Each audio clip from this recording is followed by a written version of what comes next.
আগামীকাল মাঠে নামছে ফুটবলের দুই চিরপ্রতিদ্বন্দ্বী আর্জেন্টিনা বনাম ব্রাজিল।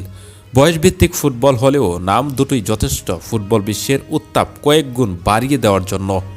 প্যারাগুয়ের মাটিতে অনুষ্ঠিত হতে যাওয়া আমেরিকান চ্যাম্পিয়নশিপে গ্রুপ চ্যাম্পিয়ন হওয়ার লড়াইয়ে মাঠে নামছে মেসি নেইমারদের উত্তরসূরিরা। প্যারাগুয়ের মাটিতে বর্তমানে চলছে অনূর্ধ্ব-17 দক্ষিণ আমেরিকান চ্যাম্পিয়নশিপের আসর। টুর্নামেন্টে গ্রুপ বি এর সবচেয়ে প্রতীক্ষিত ম্যাচে মুখোমুখি হচ্ছে এই দুই পরাশক্তি।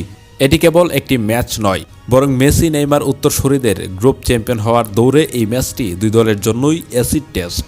আর যদি এই টুর্নামেন্টের সেরা 7 অবস্থানে থাকতে পারেন, তাহলে আগামী অক্টোবর-নভেম্বরে কাতারে অনুষ্ঠিত হতে যাওয়া 2026 অনূর্ধ্ব-17 বিশ্বকাপে অংশ নিতে পারবে।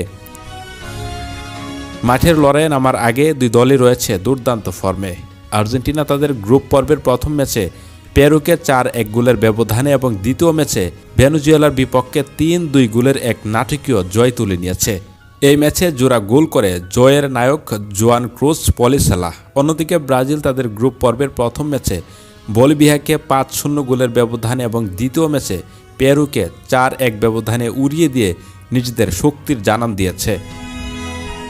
বর্তমানে দুই দলই অপরাজিত থাকলেও গোল ব্যবধানে সামান্য এগিয়ে থেকে টেবিলের শীর্ষে ব্রাজিল, আর তাদের ঠিক পরেই অবস্থান করছে আর্জেন্টিনা। নেইমারদের উত্তরসূরি ব্রাজিলের এই দলের প্রধান শক্তি তাদের গতিময় আক্রমণ ভাগ। উইং দিয়ে তাদের ড্রিবলিং এবং ফিনিশিং দক্ষতা যে কোনো রক্ষণভাগ চুরমার করার ক্ষমতা রাখে। অন্যদিকে মেসিদের যোগ্য উত্তরসূরি হতে যাওয়া আর্জেন্টিনার এই কিশোররা ভরসা রাখছে নিখুঁত পাসিং এবং মাঝমাঠের নিয়ন্ত্রণের উপর। রক্ষণভাগেও আর্জেন্টিনা এবার যথেষ্ট সুসংহত, যা ব্রাজিলের আক্রমণ সামলাতে প্রস্তুত।